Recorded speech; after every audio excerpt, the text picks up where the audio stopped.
સ્વાધ્યાય 1.1 એક્ઝામ્પલ 1 નીચે આપેલા સંબંધો પૈકી પ્રત્યેક સંબંધ માટે સ્વવાચક સંમિત અથવા પારંપરિક સંબંધ છે કે નહીં તે નક્કી કરવું છે.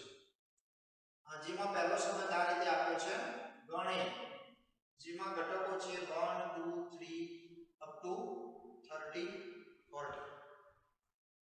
આ વ્યાખ્યાયિત સંબંધ આ બરાબર એવી ક્રમયુક્ત જોડ xy કે જેનો સંબંધ 3x - y બરાબર 0 દ્વારા છે. આપણે એને કદાચ આમ પણ લખી શકીએ કે xy 3x - y બરાબર 0 મતલબ y બરાબર 3x. આ થોડી સ્પષ્ટતા એટલા માટે કરી કે તમારે એના સભ્યો લખવા હોય તો અનુકૂળતા રહેશે. તો અહીં r ના સભ્યો લખીએ. એક વસ્તુ છે કે અહીંયા xy belongs to a, x અને y ગણ a માંથી લેવાના છે અને આ શરતનું પાલન કરે એ જ સભ્યો આમાં આવશે. એ તો એનો સંબંધ છે. તો x ની કિંમત આપણે મૂકીએ 1, તો x 1 લઈએ, x તરીકે 1 લઈએ, તો y કેટલા થશે 3 * 1 એટલે 3, r નો એક સભ્ય મળે. x ની કિંમત 2 મૂકીએ, ગણ a માંથી 2 લીધા, તો 2 મૂકશો તો y 3 * 2 એટલે 6 મળશે. એ જ રીતે x ની કિંમત 3 લઈએ તો y બરાબર 3 * 3 એટલે 9 મળશે. x ની કિંમત આગળ 4 લઈશું, x 4 મૂકીએ તો y 3 * 4 4 તરી 12 થશે. આગળ વધીએ, x ની કિંમત 5 મૂકીએ તો y 3 * 5 5 તરી 15. હવે અહીંયા વિચારવાનું રહેશે કે તમારો x અને y ગણ a માંથી જ આવવાનો. ગણ a માં તમારે 14 સુધી લેવાના છે, જ્યારે અહીંયા y એ 15 મળે છે જે આમાં નથી. તો આ સભ્ય સંબંધ આમાં આવશે નહીં. આ ધ્યાન રાખીશું. મેં લખીને બતાવ્યું છે તમને કે જેથી ખ્યાલ કે ભાઈ એના પછી આ કે એના પછીનો. હવે 6 લેશો તો 3 * 6 એટલે 6 તરી 18 એ પણ આમાં નથી એટલે એ પ્રમાણે આગળના ઘટકો આવશે નહીં. તો સંબંધ આમાં 1 3 2 6 3 9 4 12 સુધીના ઘટકો આવશે. આ જે સંબંધ r આપ્યો તો જે તમને વ્યાખ્યાયિત કરીને આપ્યો તો એ ગણ a ના સભ્યોને આધારે ગણ r ના સભ્યો લખ્યા. હવે એક એક સંબંધ ચેક કરીએ. સ્વવાચક સંબંધની વાત કરીએ. સ્વવાચક સંબંધ. સ્વવાચક સંબંધની વ્યાખ્યા શું હતી? તો પ્રત્યેક a belongs to a માટે a belongs to r થવા જોઈએ. મતલબ અહીંયા 1 તો 1 1 belongs to r હોવા જોઈએ, 2 તો 2 2 belongs to r હોવા જોઈએ, 3 તો 3 3 belongs to r હોવા જોઈએ. અહીંયા તો એક પણ સભ્ય નથી. તો તમે લખી શકો છો અહીં 1 1 does not belongs to r. તમે યાદ કરો સ્વવાચકની વ્યાખ્યામાં શું હતું? સ્વવાચક સંબંધની વ્યાખ્યા આપી હતી તો લખ્યું હતું કે પ્રત્યેક a belongs to a માટે a belongs to a r હોવા જોઈએ. દરેક a belongs to a માટે મતલબ 1 belongs to a, 2 belongs to a, 3 belongs to a દરેક માટે 1 1 belongs to r, 2 2 belongs to r, 3 3 belongs to r હોવા જોઈએ. અહીંયા તો પહેલો જ ઘટક 1 1 belongs to r છે જ નહીં, તો બીજો 2 2 એ પણ નથી. એક ઘટક ચેક કરશો તો બી આગળ ઘટક ચેક કરવાની જરૂર નથી. 1 1 r માં નથી માટે r એ સ્વવાચક સંબંધ નથી. ખરેખર તો 1 1 2 2 3 3 એમ 40 40 belongs to r હોય તો જ એ સ્વવાચક થાય. પ્રથમ જ નથી તો બીજા ચેક કરવાનો પ્રશ્ન રહેતો નથી. ચલો બીજો.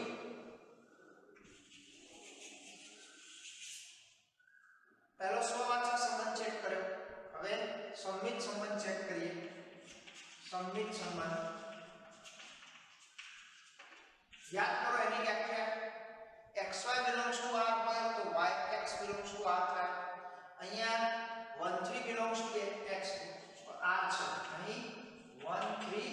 belongs to R છે. 1 3 જો R માં હોય તો 3 1 R માં હોવા જોઈએ. ચેક કરો. 1 3 belongs to R છે. 3 1 છે, 3 9 છે, 3 1 નથી. તો આપણે કહી શકીએ કે પરંતુ 3 1 does not belongs to R. 1 3 belongs to R, 3 1 does not belongs to R અને માટે R એ સમમિત સંબંધ નથી. 2 6 માટે ચેક કરો તો 6 2 નથી. ખરેખર તો એક જ સભ્ય માટે ચેક કરશો તો બીજું બતાવવાની જરૂર રહેતી નથી. સમમિત સંબંધ નથી એવું બતાવવા માટે એક ઉદાહરણ ચાલે, પણ સમમિત સંબંધ છે એવું બતાવવું હોય તો બધા માટે ચેક કરજો. આ ધ્યાન રાખીશું. એ વખતે વ્યાપકમાં બતાવીશું. પારંપરિક સંબંધ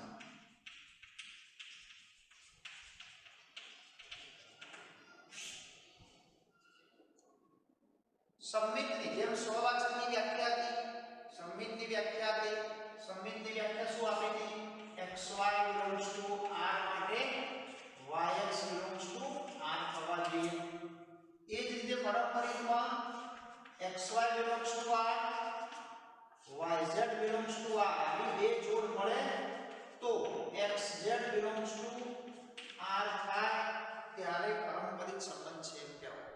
જો આ બે જોડ હોય તો xz belongs to R check કરવાના રહે. અહીંયા જોઈ લઈએ 1 3 R માં છે, પછી 3 9 પણ R માં છે. અહીં 1 3 belongs to R છે,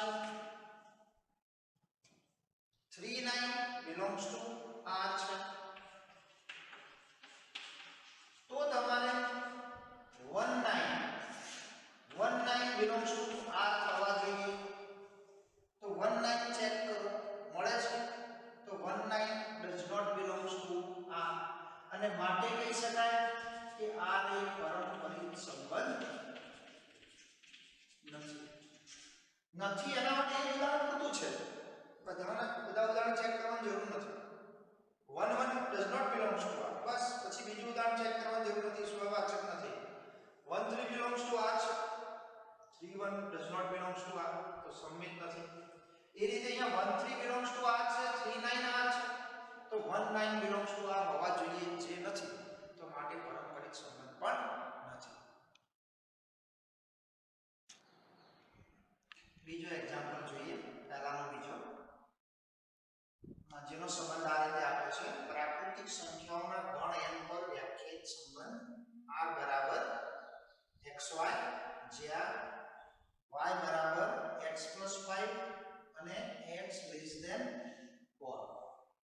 સંબંધ તો આ રીતે છે y બરાબર x + 5 સાથે સાથે એક શરત પણ છે કે x less than 4.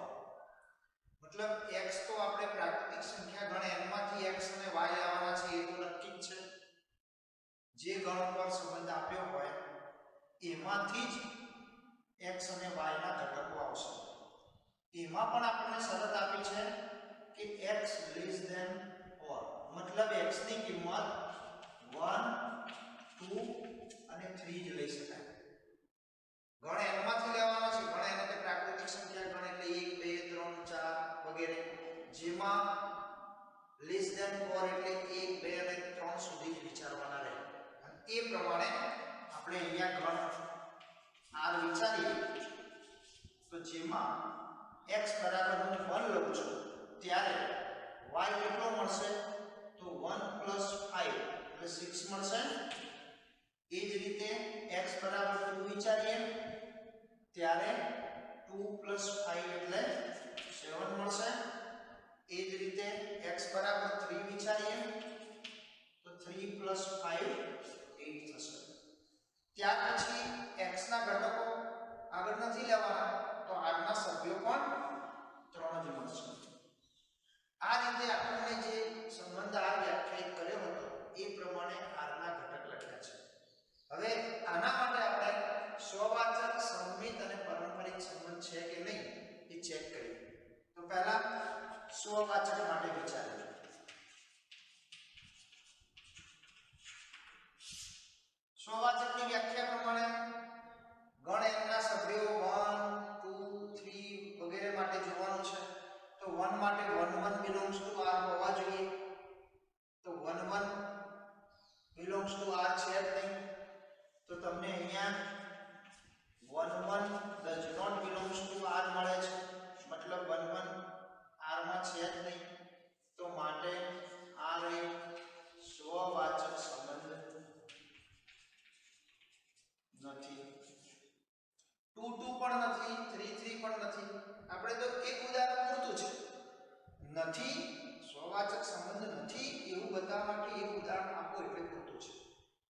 ચલો બીજું વિચારીએ. સમમિત સંબંધ. બીજા નંબરમાં સમમિત સંબંધ.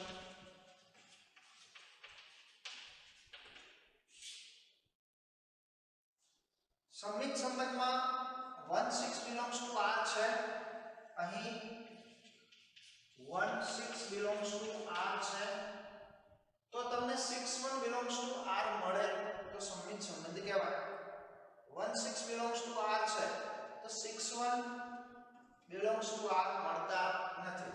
તો 1/6 belongs to R પરંતુ 6/1 does not belongs to R અને માટે R એ સમમિત સંબંધ નથી.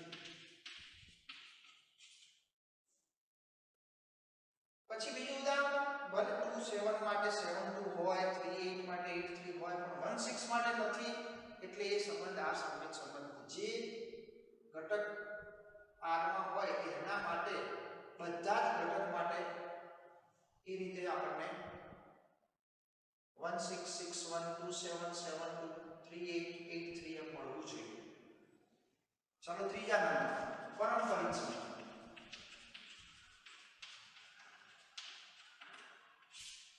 પારંપરિક સંબંધની વ્યાખ્યા પ્રમાણે જો xy belongs to R, yz belongs to R, આ બે જોડ હોય તો જ xz belongs to R મળે તો પારંપરિક કહેવાય.